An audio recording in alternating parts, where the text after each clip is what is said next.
Sky Howdy, and welcome back to another episode of World Bigfoot Radio. Big Sky Howdy, and welcome back to another extra epic episode of World Bigfoot Central Radio and TV.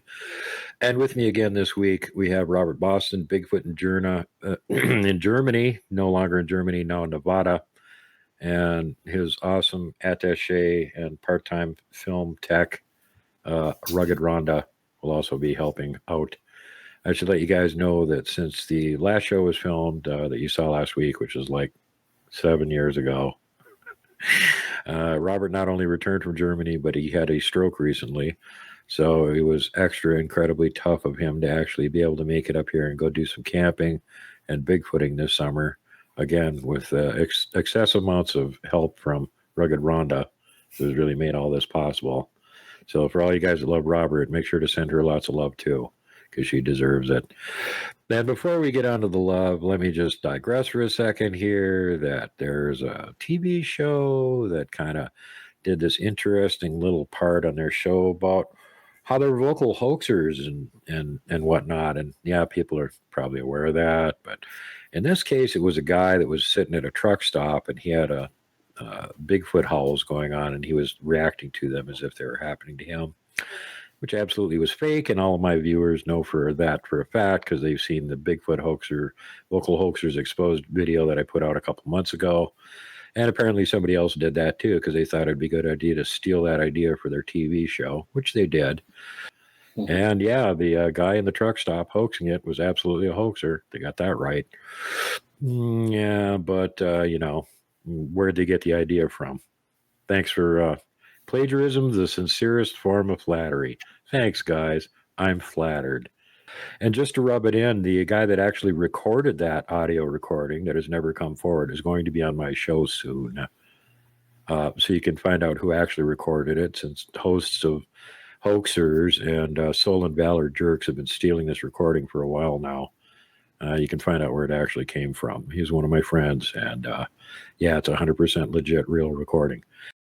So yeah, with that, one more thing we're going to digress to before we get into what happened week before last, and that is something that Robert never actually shared on my channel, and that is rods. He was running high-speed video over there when he was in Germany trying to see what he could get because, Mr. Gadget, he had everything. And what he caught really wasn't what he was expecting to catch. So welcome to the show, Robert, and let everybody bring them up to date on that. How you doing, Duke? Doing great, buddy. Miss you. Yeah. And hi, Rhonda. Hi, Duke. Okay. Montana. Yeah, Montana misses you guys. Come back again. So, yeah, this weird rods video that you got, what can you tell everybody about that? That was a really strange one because I had a head glowing in this tree, and they were shooting back and forth between the apple orchard in the center of the meadow and where the head was. I looked on yesterday's footage, and you did have that. Yeah, we have the section that's got the glowing head, weird monster-looking thing. Right. But we never showed the rods, and most people are even unaware of that they exist or anything. But this is one of those things that people started picking up as soon as they started playing around with high-speed video. Apparently, These things are so fast at a regular speed on a video camera, you're just not even going to pick them up. Yeah, I'm not sure what they are, but I got them on camera. So this phenomenon was occurring at the exact same time as you were filming the glowing head. Yes, it was. Okay, that's weird. Yeah, it was. Did you ever get any other examples of that? How much of that kind of video did you try and shoot?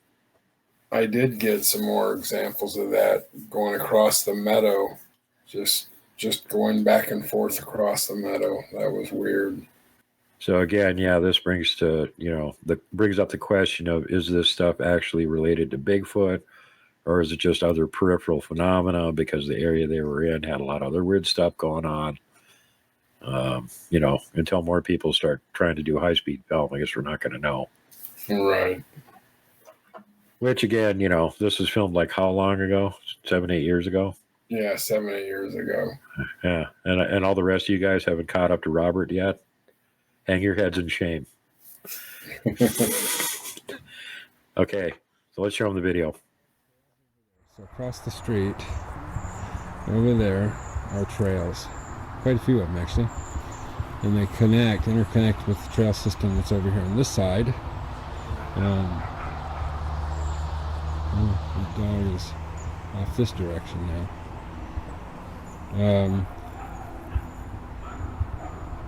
Alright, that's weird.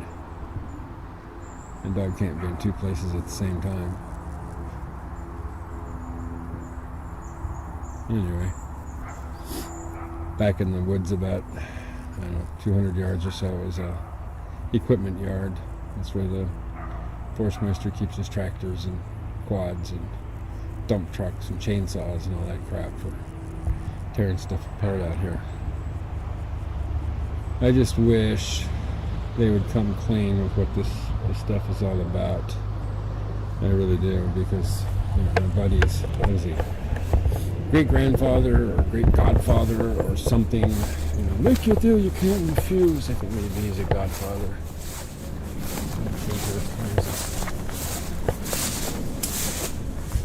Construction's back in there.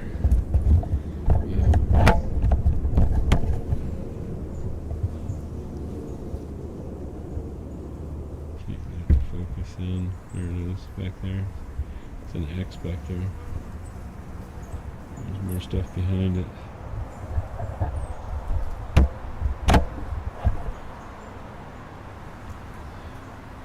But there's heavy, thick stuff back in there too.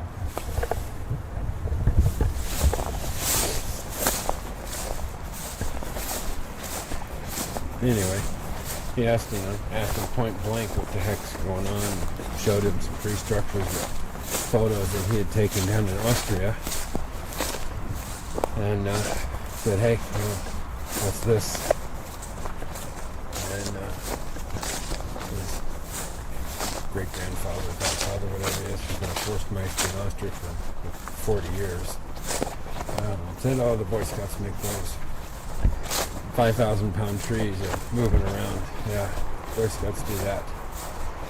And then he showed him a couple pictures of some creatures that I had pointed out in his footage, and said, well, what about these? And Mr. Forstmeister said absolutely nothing after that. Didn't try to deny anything, nothing at all. Just kept his mouth shut from that point on. So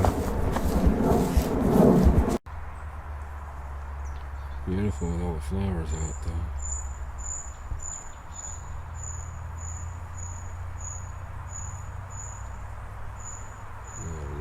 Sitting on top of a branch. Damn it, hold still.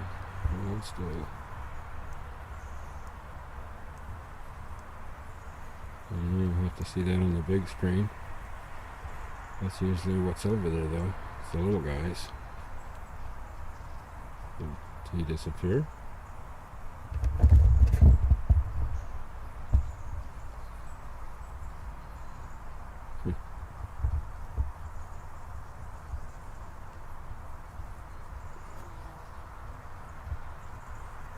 Yes, he did.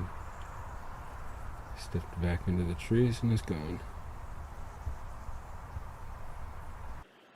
Okay, now I ran the original clip at full speed with the audio to kind of show you what was going through my head as I was catching this footage.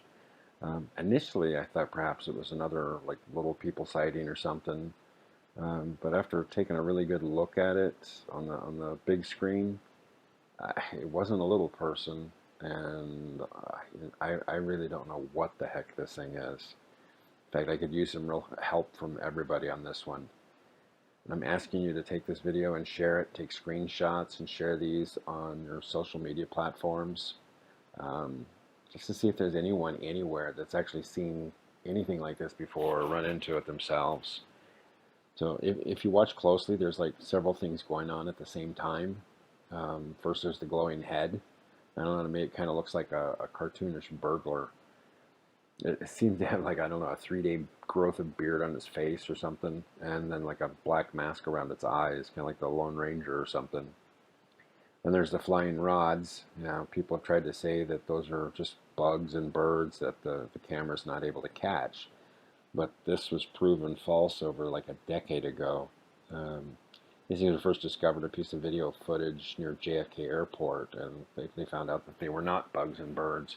Besides, if you look a little closer at the video, you can actually see birds and bugs flying around in there. The camera's able to pick those up just fine. The last thing is that from the top left corner of the screen, you'll see this like rainbow colored orb dance into view, and it's not alone. Actually, there's at least 2 others that I've been able to find, and both of those were flying rods to begin with. And then all of a sudden, poof, they turn into an orb. And that's like extremely weird. This is an example of why I operate the way I do in the field. I turn the camera on before I even exit the car. I never know what I might see as I pull into the parking area for the forest, so just in case there might be one standing out in the open, the camera's already running. And I keep it running until I actually get back in the car and drive away, which explains why my videos are so long. But the only time I shut it down in the field is actually just to change batteries. But this little sliver of video is only like, I don't know, 45, 50 seconds long, something like that. But if I had shut down the camera to walk back across the meadow, I would have definitely missed this. Something I've always wondered is how much stuff goes on behind our backs that may only last for just a few seconds, like, something jumping from one tree to the next to get a better look at us as we're like walking down the trail. I don't know. It's really strange. But to me, this little clip is extremely disturbing. And I mean disturbing. Mostly because I can't find any category to label it with. I don't know which box to put this in. Is it a cryptid? Is it a little people sighting? Alien? Interdimensional being? I mean, I really don't know. So if you guys could give me a hand and share this everywhere, comment below what you think it is and why, and encourage others to do the same. I could really use the help on this one. I'm not even sure I want to go back into this area. But anyway, thanks everybody. And if you like this clip and you want to see more of the short breakdowns of this bizarre insanity that I'm always finding in the forests of Germany, comment, like, and subscribe down below. Thanks everybody for watching.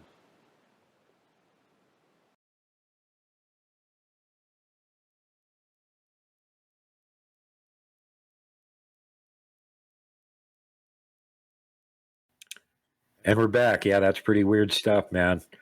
So now onward to 2 weeks ago, when you guys got here, we were planning on having MK Davis here too. He was at a conference over in Oregon, but at the end of it, he was getting more ill than he could deal with. So he decided to head on back down to Mississippi. Robert and Rhonda and Daniel, however, did make it up here. And Daniel, not a Bigfooter, you don't know, but hey, Daniel, thanks for making it, buddy. You might see some pictures from him in the show here too. But so everybody got here finally, and we all took off Monday morning and went up to the campsite, set up camp, and kind of sat around and relaxed for a day. What was your impression on seeing the place, other than it was horrifying to get to? It was horrifying to get to. Good Lord. Only horrifying because I was screaming at him the whole time to stay over and not fall off the cliff. Well, yeah, they're trying to go up this one lane, heavily rutted, highway of death in Kuwait sort of rutting. And it's clinging to the side of a mountain, like one of those death roads in Peru. And there's no guardrail or anything like that. And goes on for about 20 miles. Pretty bad when you're in a 30-foot or 32-foot motorhome trying to drive down the thing. And there's no room to pass. So when you run into somebody head on, you're kind of like, now what are we going to do? Yeah, you just stop and let them go by. Hope they can crawl up the embankment and make it past you. So, yeah, anyway, you guys have seen some video of that before. I'll show you some video of Scalco Falls and whatnot again. And so then we got up there, and the first day we decided everybody was just kind of tired. We would just spend the day setting up and relaxing. And then morning of Tuesday is when we started walking around. And I said, let's just do a closed circuit here around camp, walk around and see what we can find. And we went up the hillside across the road from camp, and bingo bango, there's a 15-inch track right there. Killing like a villain at Scalpahoe Falls.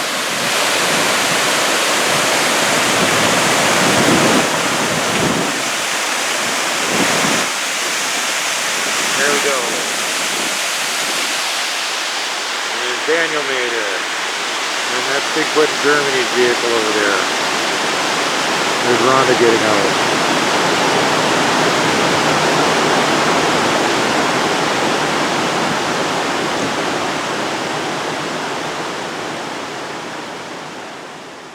It is evening in the Valley of the Giants, and our caravan is up here, including my now fantastically dirty Bigfoot mobile.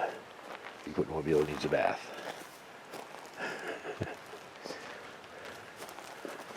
There we go.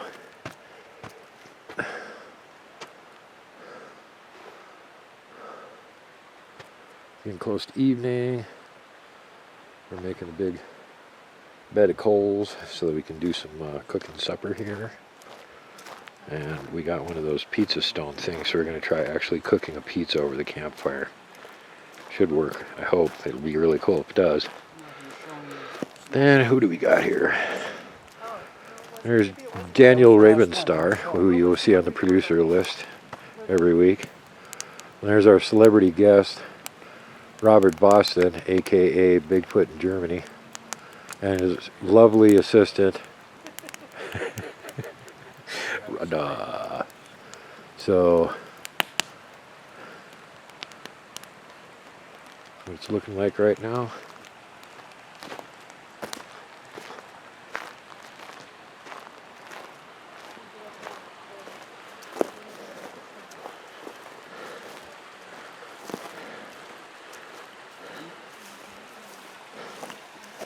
Ooh, look, a flower.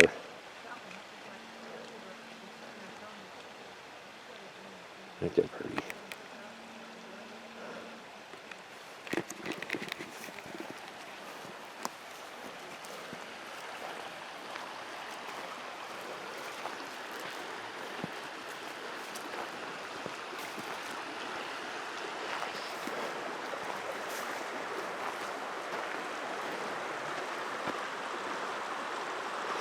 River is quite a bit lower than it was 3 weeks ago near here, but thank goodness the fire danger level is so moderate, so we can still have campfires, which is awesome.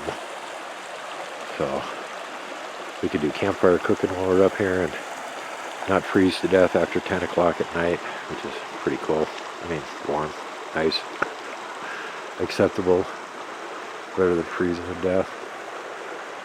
Right about there. Remember Keith Crabtree talking about that big black shadow across the river? That's where we're sitting. There's nothing over there to make a big black shadow. See? No.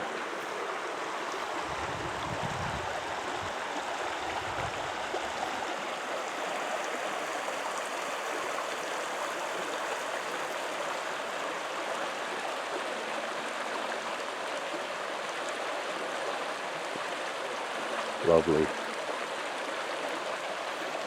All right. Back to camp.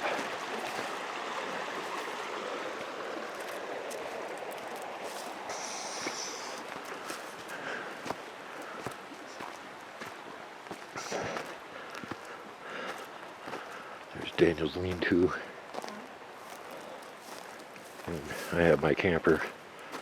And I'll show you that later. First time ever attempted by us. Campfire pizza. Got one of those pizza stones sitting on top of, I guess it's a hot dog and wiener cage sort of thing. We just got it balanced on top of the coals, so we're trying it out. It looks like the edges are going to be pretty burned, but we'll let you know what happens. Magic flames. Some wizard threw a fairy fire spell on the campfire here apparently, because it just changed all kinds of colors and it's getting all pretty and weird looking.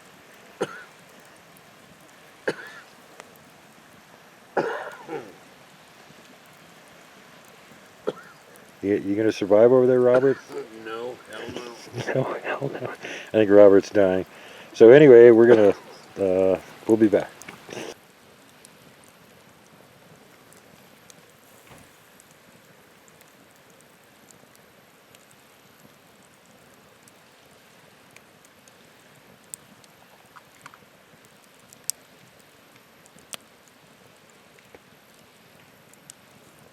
Tales from the spooky woods. Tuesday morning, sitting at camp, waiting to drink some coffee. Daniel's all kitted out, ready to go. He's got all of his awesome gear with him. Robert's ready to go, I guess. He's gonna be filming with his cell phone. I'm gonna shoot myself in the head. He's gonna shoot himself in the head. He's having problems with his camera. He doesn't have the manual with it. Can't figure out how to reset it, and it's all screwed up. So we're gonna do the best we can. There's Daniel's awesome camp. I let him use my extra big thick mattress last night, and I guess that was okay, except for trying to get on and off of it. It's really quiet up here right now. They're actually predicting that we're going to have rain today, which we kind of don't believe, but it will be cool and overcast. So, nice hiking weather. We get lots of hiking done today. Let's see what kind of stuff we can find. So, there's the update. Time to go out. Got a track here going uphill. You can see where the end of the tape measure is, where one of the toes dug in. Jumping up on the rocks. Going up to the top of this rock pile, apparently. There's the rest of the team. Found a smaller track. Left them to document it while I went forward looking for more. Well, there's a track there.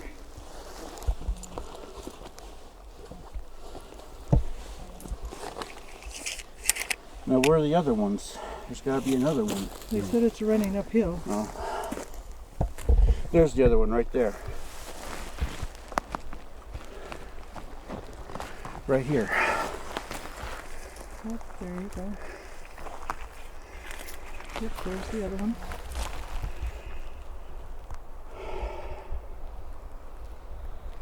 Obviously running uphill.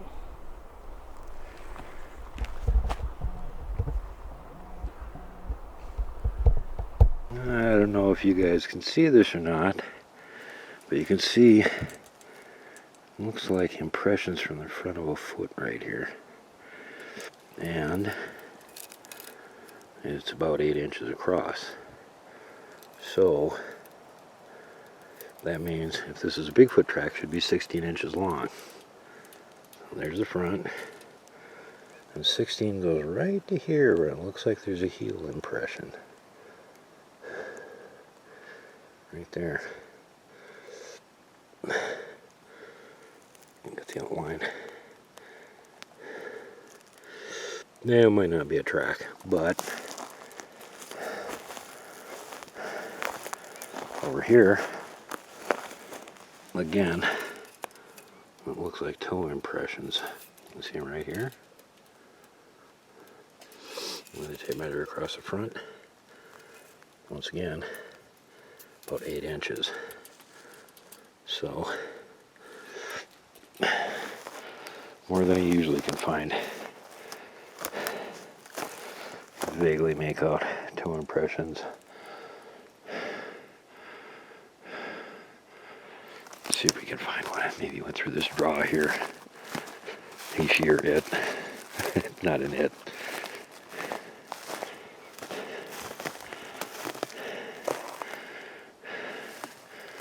Perhaps switch direction. I'm going to go down to the roadbed, catch up with the rest of the team down here. Robert, Rhonda, and Daniel are following the road down below me. I climbed up to the top of the ridge to see what I could find up here. Back of the hill. toes.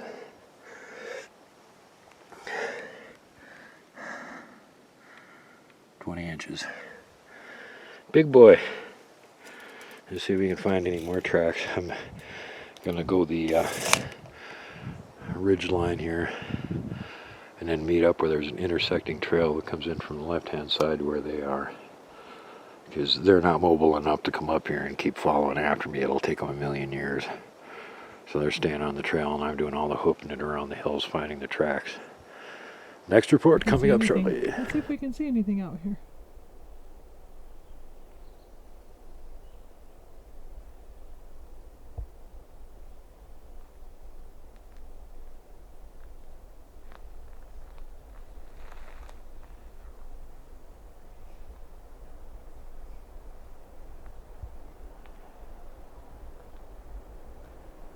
That's where we just came from. Where we saw the footprint at. It's over there.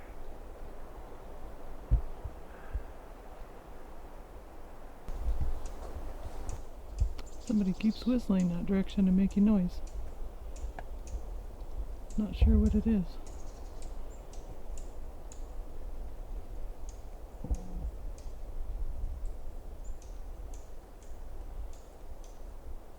I know Duke's up there, but he's in front of us.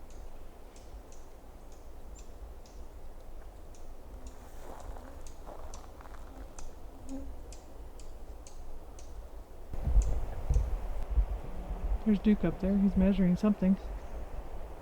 I'm not sure what he's measuring. Trackway.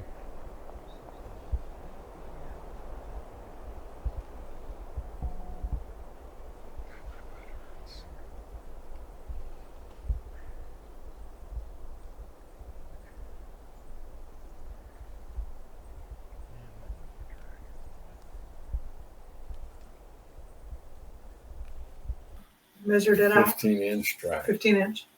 Yep. I found it. I let the rest of the group, who weren't quite as mobile as me, stick around and film it. And then I wandered up the hill. You'll be seeing the video of that. And there were several more 15-inch tracks up above. Yeah. And I went up to the crest of the hill and then came out down the fire access trail, which Rhonda was standing down below me on the fire access trail filming up. And as I came walking down, she goes, "I thought you were over there. I was hearing something back there." You're like, yeah, probably who made the 15-inch tracks following me back down to the trail again. Yep. Yep, that was interesting. Hearing noises, and I thought he was in a different direction. Yep. So then we decided to go take a hike around past the sand pit. And right here is probably a good place to show the video that me and Johnny had filmed on the previous trip up there, where I was out there by myself, and it was eerily silent. And there were at least 2 Bigfoot looking at me. We got breakdowns from Kelly Shaw.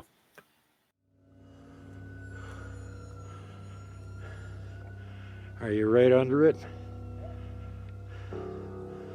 A maintained position. Hold on, cameraman has to move.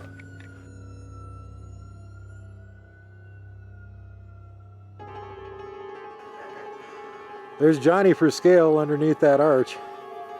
Yeah, that's big. And you can see the top here is starting to break. So it's not going to be standing that much longer. Let's go see if the tip is still in the ground or if that broke off at this point. Oh.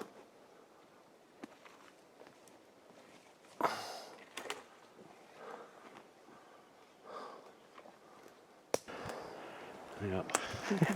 False alarm. Hold on. I didn't get that. Wasn't taping. Okay. There's my foot lined up pretty much heel to heel with this mysterious 26-inch track looking indentation. As I said before, this better not be a track. And we're going to go check out some other places now.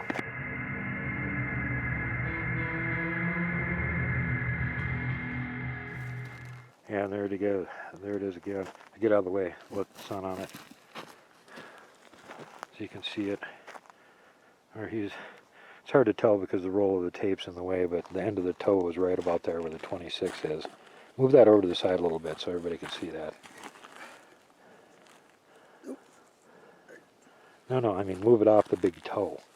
It's laying across it. You can't see it. That's what we're looking at. See, big toe, littler toe, and then gigantic heel mark going back to here. Which again, you would think, well.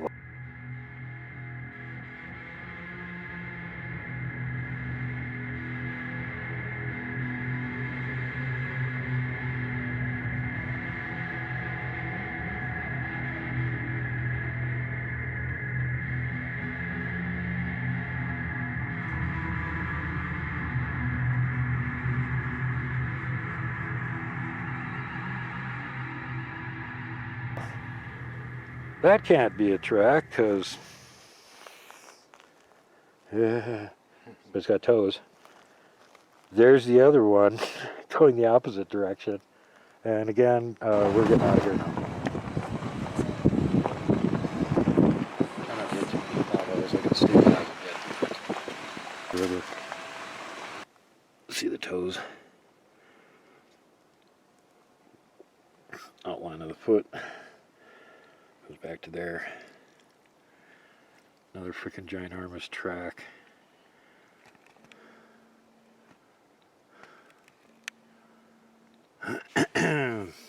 How big is this one, Johnny? Look like 24. Only 24? They're getting smaller. Yep. Holy crap. Well, that's a relief. I guess we'll keep driving down the valley until the tracks get down to like 18 inches or so, and then they're camped there. Right across from camp. There's a road here, old abandoned one.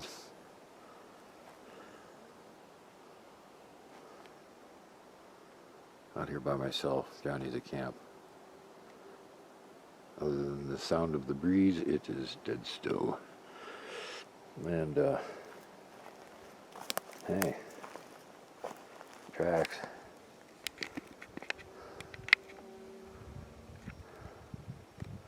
How big is that? I'm right across from camp. There's a road here, old abandoned one.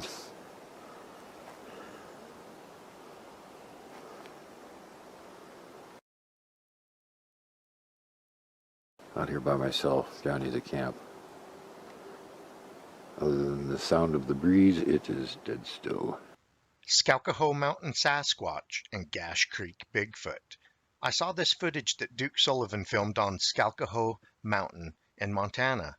Because I have investigated a few Bigfoot encounters about 20 miles from this location not long ago, it sparked my interest to have a closer look. I have stabilized the footage and enlarged the subject by 200%. As Duke pans past the very large Bigfoot-like subject, it seems to raise its head and look right at him before backing behind the two trees as Duke begins to walk away.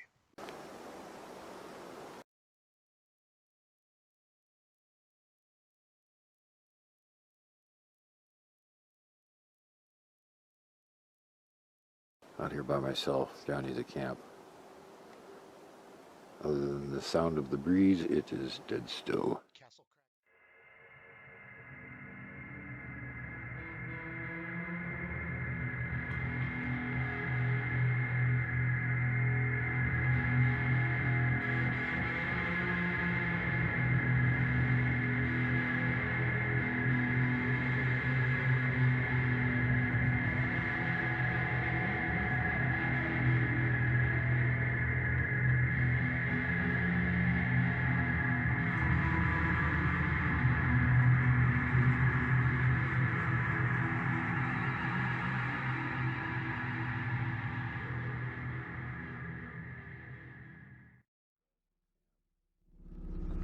There's a road here, old abandoned one.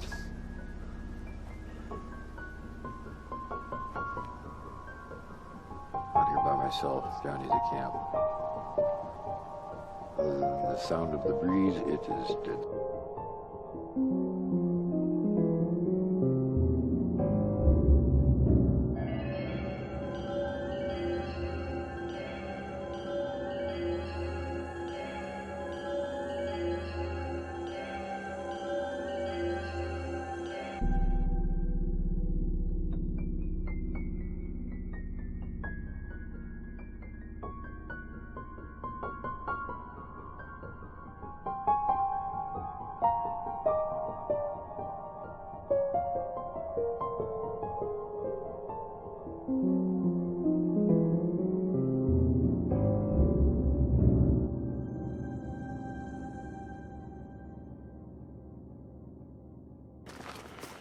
this one go?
Woods behind that weirdly broken tree.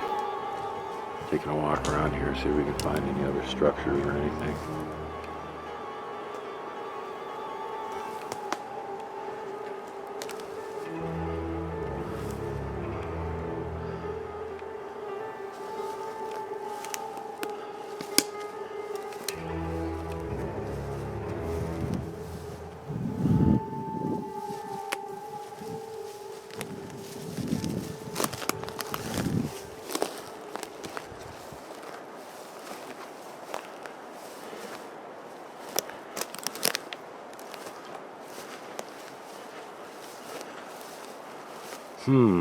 Nope. I think that's an optical illusion. Let's go check.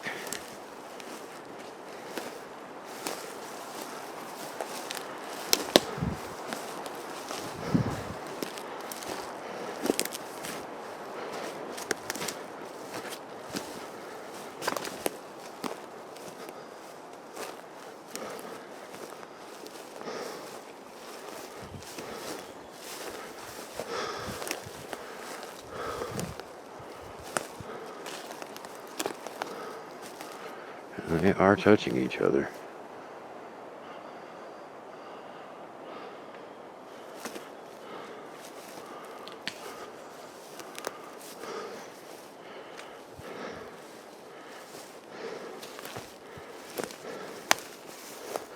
What do we got here? I grew there.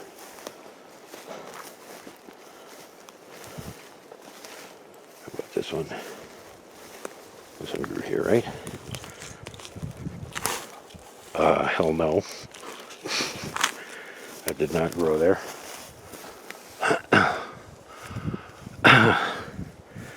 And how did he get curved around against that tree up there?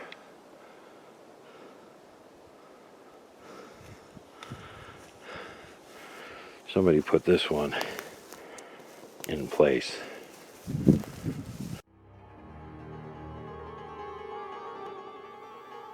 Bent over,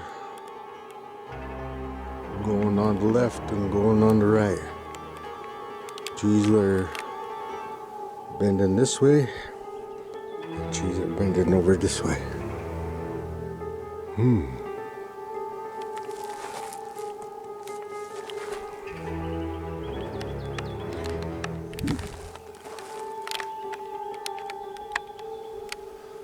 Further back in behind that X, one of the mini creeks going through the valley here. Okay, so there's the breakdowns, and yeah, so we walked through the same place again. I don't know if anybody caught anything this time, but went past it, went way out into the woods there, and there was an old asterisk structure there, which I was kind of disappointed to see was, in the process of falling down. And the X that was adjacent to it, there had been, of course, two uprights for an X. One of them was snapped off right just above the point where they cross over each other. So that was kind of disappointing. But yeah, it's been sitting there for years and years and years, and it's slowly falling apart. So we have, of course, many other versions of it on my channel of earlier trips out to it where we filmed it when it was still intact. And then what do we do after that, Rhonda? After hiking up to see my first X, that was interesting. Never seen anything like that in person. It was really cool to see. A lot of walking, a lot of, through fallen trees and stuff. Following Duke around, learning new things. Well, on the way back, and we took separate routes, Robert and Daniel took the trail back again, and Rugged Rhonda followed me across the ridgetop to see if we could find anything else. And there was this big boulder heap, and I was looking in between where two of the boulders were sitting, and I went, hey, there's something in there. And I went climbing in there. And sure enough, another 15-inch track. So would have missed that if I had walked across the hilltop. And we made our way down the rest of the way. Didn't find too much of interest or spectacular. Got down to the road and had a heck of a long hike back to camp again. But we did some little side trips down by the river and stuff to check and see if there was anything down there on our way back. There was that one rock that we stopped at. I don't know if it was before the boulder or after the boulder, but it had that bed of pine needles up in it. Yeah. Looked like something had been laying in there maybe. Yeah, there's several of those boulders on that ridge line that have the same kind of thing. There's another one that you can like squeeze your way sideways into, and it's like box shaped. There's, like a whole interior place on it, and it's all covered with pine needles. And that one's got an escape tunnel on the other side of it in case you get caught in there. There's more than one way in or out. But that one, me and Mike found years ago, and it's got like all kinds of leaners on it, and you just look at them and you go, well, that didn't grow there. Why are there all these leaners on this pile of boulders? Well, yeah, because the Sasquatch kids use it for a playground. That's why. So we got back to camp and ostrich. Duke is over there taking pictures.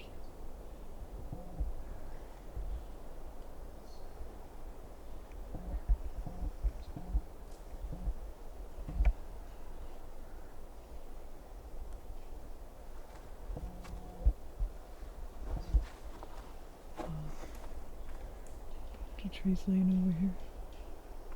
Some knocking noises coming from that direction.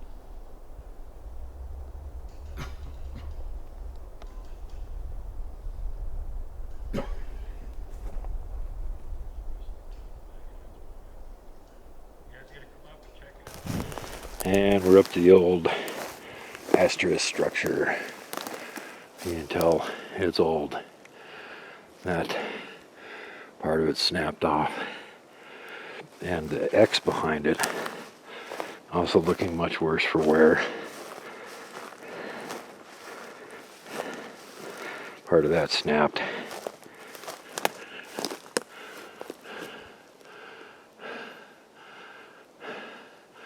Almost looks deliberate. There's the end of it. Oh, it is still nice and green. Peculiar. There's the rest of the team lagging ass behind me. You guys gonna come up and check it out? Here it is closer.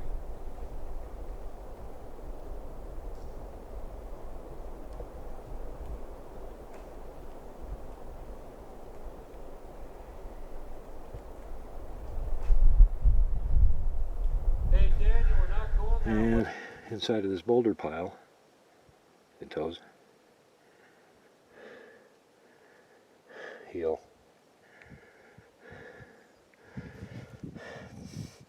About 14 inches. And one of the little ones scrambling around in here. You can't walk in here, you've got to crawl in. I've been into this jumble before. Somebody was powering out of here. They like playing in this stuff. There's Rhonda following me.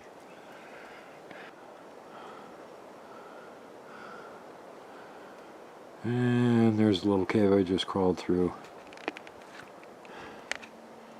And that track is right there where that pile of brush is, just to the left of it.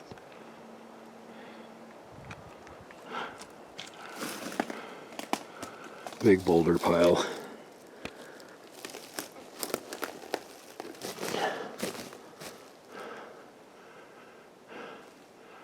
As you can tell, it's just so easy hiking around, checking out all this stuff. Some huge boulders.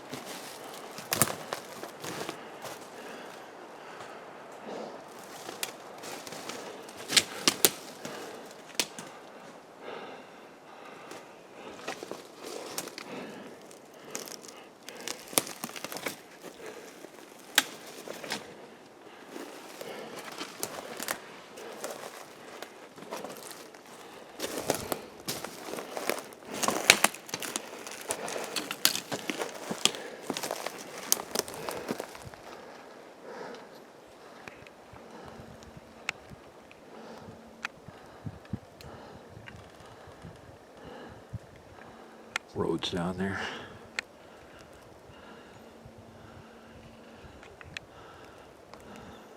Your way to find out. I got a tape measure. So there's a tree laying across some rocks. But the rocks, This stump is 14 or 13 inches we're wide. trying to figure out where the stump is. This could be the same one. It could be fell from there and then rolled when it hit the rock pile.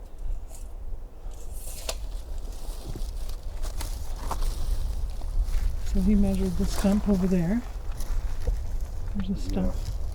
Here's probably where it came from. There's a stump there. But how did it fall over and get up on these rocks? Is a good question. Well, I think it came from.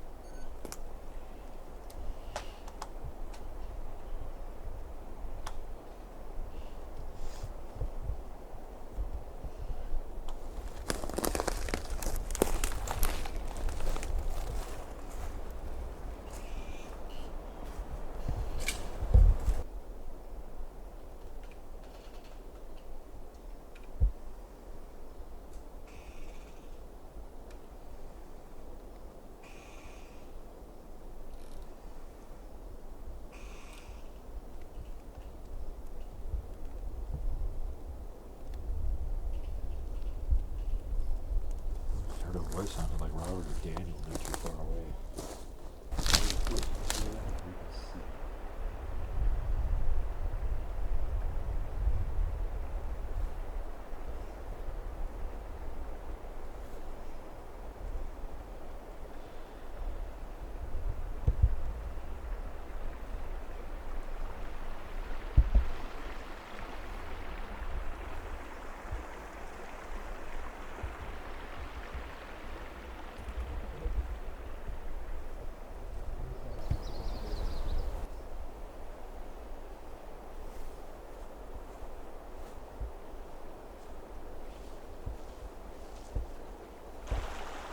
There's a trail going up the far side of the river. There's a river. We're on the next campsite down from where we always camp. And we never camp on this one because it's a mud pit and there's mosquitoes on it most of the year. But today it's cold and there's plenty of wind to blow them away.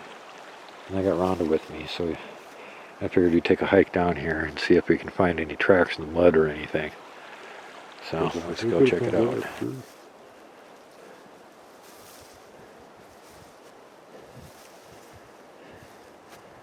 If there's a fish in this river, you can see it.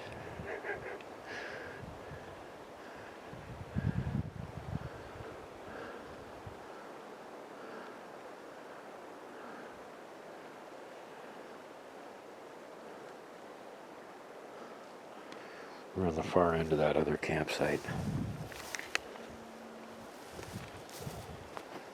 Take a walk down the river here, let you guys see some of it.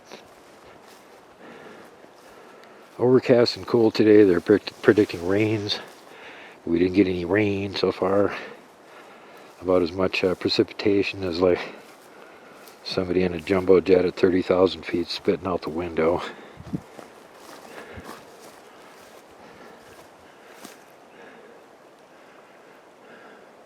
See, they got a bridge over there.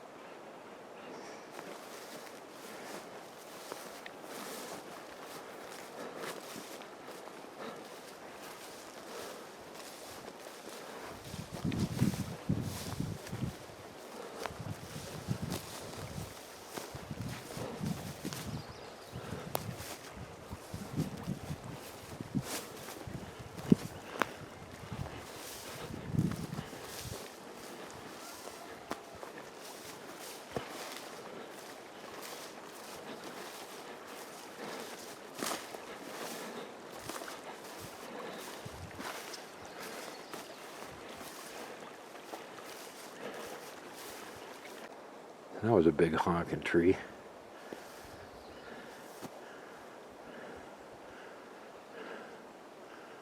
Over to the far side.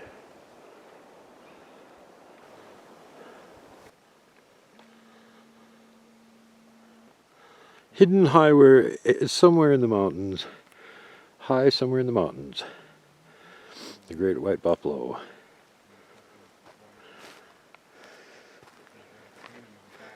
Very, very long time ago, somebody built an illegal structure here. Must have had horses up here or something. This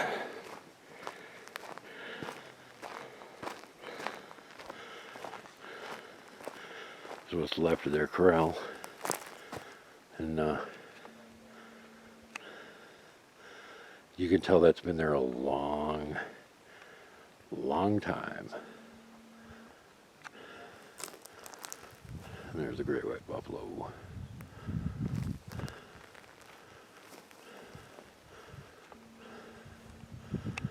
And there's Robert and Rhonda. Let's go. Let's see. Did we do anything else? Did we go out and do the teepee that day, or was that the next day? No, that was the next day. Okay, so yeah, Wednesday, we tried to get everybody organized to go up there. We knew Daniel couldn't make it. Robert made it partway up the hill and had to turn around and come back again. And then Rhonda took the camera and followed me, and we went back up to where the giant teepee is, which I'm happy to report is still there. Although Yes, a couple it other is. trees have either fallen down or been pushed over. So it's a little bit different than the last time we were there, but yeah, teepee's basically there. And we went through hell getting there. It was a game trail that we had used a couple times previous. Had tons of trees fall across it. So it's basically not there anymore. And you have to keep zigzagging up and down the side of the mountain to get around the boulders and trees. And when you finally get around to the end of the slough, it's not so bad. And by dead reckoning, I managed to get us right across the top of the ridge. We stopped for a little rest because there was a pretty spot there, did some filming, but then got up to the top of the ridge. So I had Rhonda come out right on above where the teepee structure was. And then I walked down to it and filmed it. And then we had her walk down, and I filmed her down at the teepee structure. So you guys should get a whole lot of good ideas on the immense scale of this thing from the video that me and Rhonda were able to get. It's huge. Yeah. More thoughts on that, Rhonda? Yeah, it's big. Way bigger than I would expect. I don't think any Boy Scout built it. Everyone, safety first, last, and always. Pay it forward. Don't be mean to people if you don't have to be. Don't flip off the mountain giant. Don't poke Dogman with a stick. Don't punt the puck, would you? And for God's sake, whatever you do, do not hug the Wookiee.